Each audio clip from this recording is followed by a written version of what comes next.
know how to train yourself to say no to things that you desire. It's self-discipline. Fasting in Ramadan is self-discipline. I don't know how to enjoy food. I don't know how to stop thinking about it. Just like, you know, we respect and love religions, Jewish religion, Christianity, Muslims, it's all religions, all beautiful. People with religion, if they stick with it, they try to be disciplined and be a good part of society. And every religion has given us scientists and stars and good people out there that came from every culture, the Jewish culture and every culture giving us a lot. The problem today is that I'm going to break my fast right now with my parents, and today is the first day of Ramadan, and I don't know how we can enjoy food.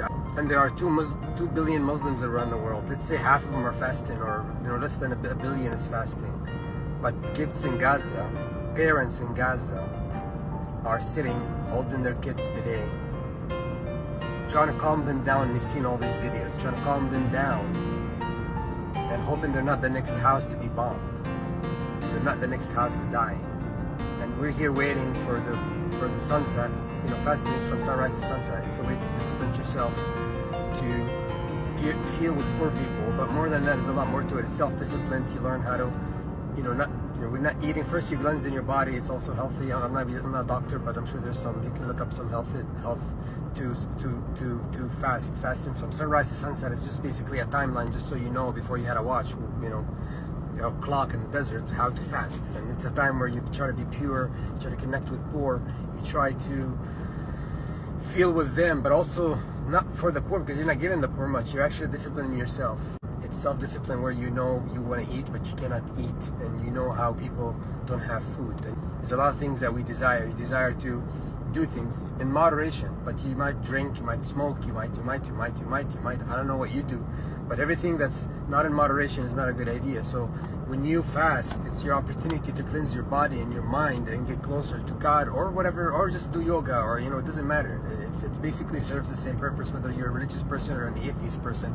The benefits of fasting, it was done thousands years ago in the religious book. It was done to give you that time where once a year for a whole month you fast from sunrise to sunset. No food, no drink, no sex, nothing, nada, zero, nothing. You get to work, you can go to work, you can do all that. It is a chance for you to connect with God if you're religious, or if you're a chance for you to cleanse your body, a chance for you to feel with the poor, a chance for you to look what you're spending on food, where's your money going, what are you consuming, what are you putting in your body, and give your body a fresh start. And what's more important about it is perseverance. I want to talk about perseverance specifically because perseverance is embedded in the Palestinians' lives. And I'll tell you this from a personal experience. I've had, best friends when I was growing up at a young age, where they were shot, where they were killed. We ran from school. When we went home from school, there's 200-300 of us who go home, and then I was 5-6 years old. That's like kindergarten. Let's say like around 7-8 years old, we will run home, and then the Israeli, the IOF, not IDF. We're talking about the occupation.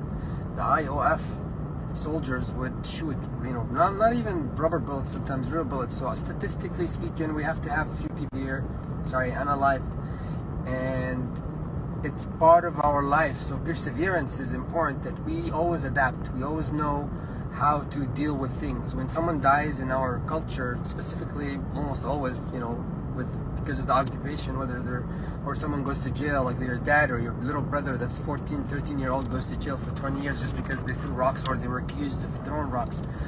We were taught to not sorrow. We don't know what sorrow is. That's something, because if we keep wasting time being sorrow, we cannot survive on that earth. We cannot survive in that land. We cannot survive under occupation. We cannot send our kids to college. When we cannot build businesses. We can't do anything because we're trapped. Every time you leave your house, you're trapped. You can't import, you can't export, you can't travel. You're humiliated. When I was 5-6 years old, I was tear gassed. When my dad went shopping and I was in the car, I can still smell that tear gas. I felt it. My brother took me out of the car. They had a clash, and then the tear gas was next to my dad's car when my dad was shopping, and it was something I would never forget. My older brother, he took me out of the car. He helped me, and that's something embedded in my mind. I had a friend, a best friend, at the age of 14.